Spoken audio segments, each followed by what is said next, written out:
grand! So many doors! The path still appears to travel onwards behind a large gate, but there are forks in this path. An opportunity to travel, see the universe, go along any path I desire. All this travelling, though.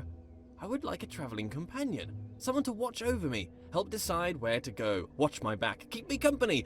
Oh, but that's just silliness. I don't really need anyone. I'm a god. This world has rules, clearly. For one, I cannot walk through walls, which is disturbing. You'd think if I was a god, I could do what I wished. For the most part, I don't appear to be in control. Perhaps my subconscious is keeping the world in shape. Subconscious. A powerful part of mind, all along unobserved, subtle. I wonder what resides in this subconscious. Those thoughts that I'm not aware of. Not all of my decisions are wisely made under the full power of cognition. Some decisions are made outside of the conscious self. I seem to observe a lot of my actions with little or no control over them. I must still own these actions.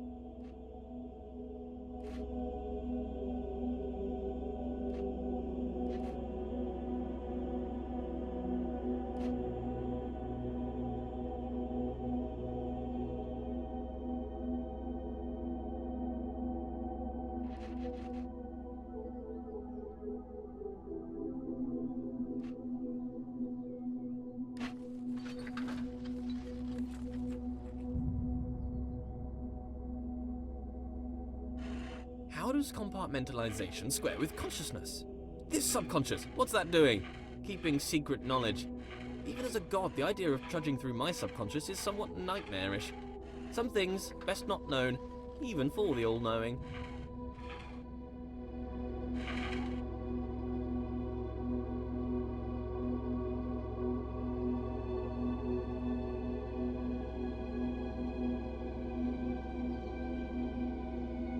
The sad thing about being a god is the crushing loneliness. I don't really feel I have an equal. This wall, for instance. Don't get me wrong, he's a smart-looking wall. I enjoy being around him, but he has little of interesting conversation. Very flat personality.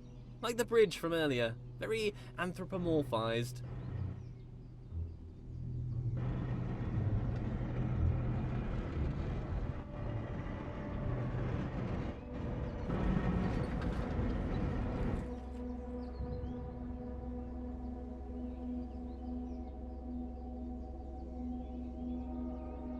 I love giant machines. The bigger the machine, the better. This is my idea of heaven. There's something about a giant machine that screams godlike. Me and my machines, animated, as if alive, but really just acting inside a closed system. They give the impression they are full of life, but they are just wheels and cogs that turn in time. Ticking, clicking, and clacking contraptions.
If knowledge is in the mind, to be alone is to experience all of knowledge. All the substance of knowledge exists within mind. Therefore, to suppose another, whose mind was unknowable or transient, would suppose a world in which all knowing was an impossibility. So it follows that being alone serves as a proof of my deity. In this way, it is a comfort to me that I am alone. Others would be a difficult problem.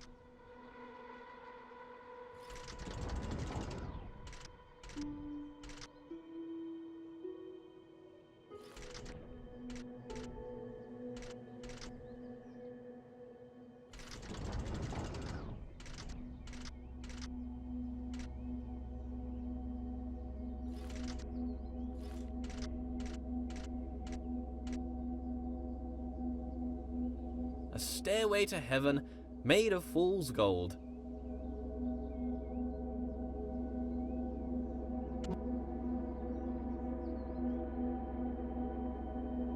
Being alone is important. If one does not hear both parts of a conversation, one cannot have a full idea of what is discussed. To be alone is to know the whole story. But still, this world seems to attempt to communicate something. The world is filled with part conversation. The writings on the walls themselves. Let there be yet more light. Being alone can serve as a comfort. If there's no one can hurt you. But perhaps that's a bleak outlook. There must be joy that comes from others. Praise, they can offer praise. As a god, praise is something I can relate to. Not enough praise at the moment. Worship wouldn't go amiss. But if there were others, they might attempt to belittle me, bring me down to improve their own relative status, accuse me of pride, narcissism, pretentiousness, or grandiose self-referential commentary. Nonsense. Pretension implies there is a lack of thought.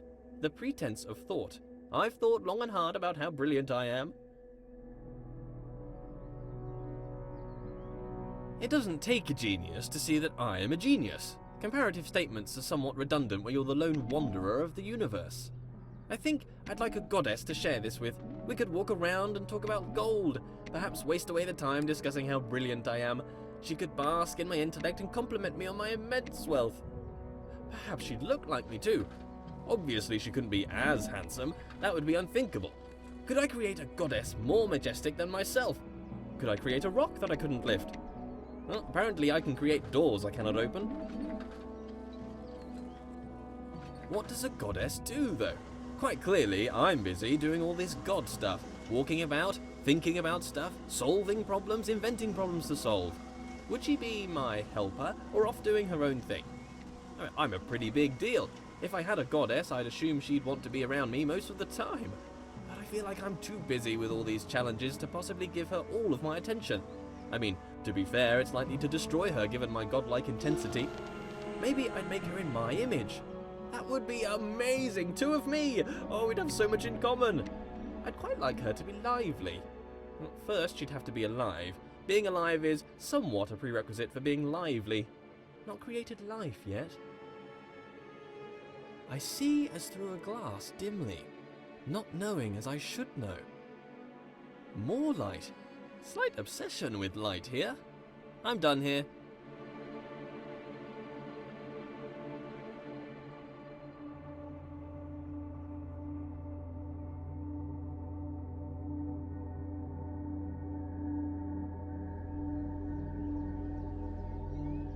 Why can I be surprised? If I'm all-knowing, then I should know all. Perhaps there is a moment when knowledge is created. Sometimes when I ask these questions, I wish there was a response. Wish there was someone out there listening to me, hearing these words. But how could they tell me even if they were listening? I've never heard their voice. If a voice came down from the sky to talk to me, I'd probably think I was crazy. But in case anyone's listening, I have a surplus of gold. If you'd like to pop by my universe, I could give you some. Friendship for gold? Straight up trade?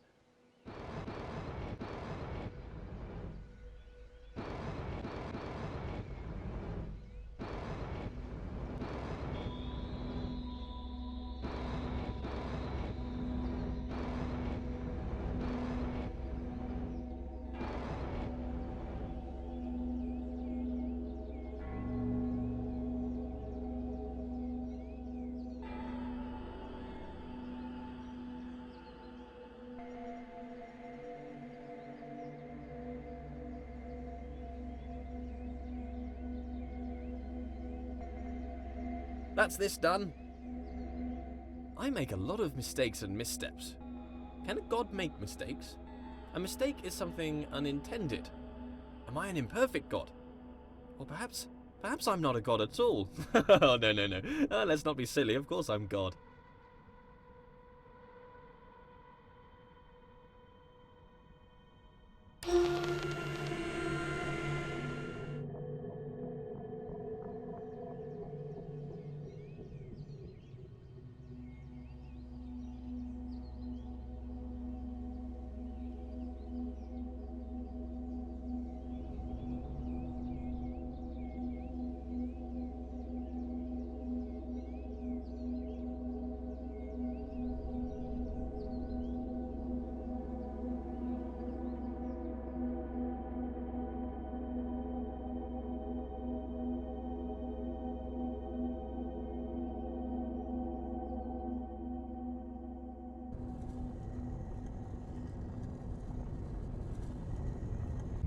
Still, no companion.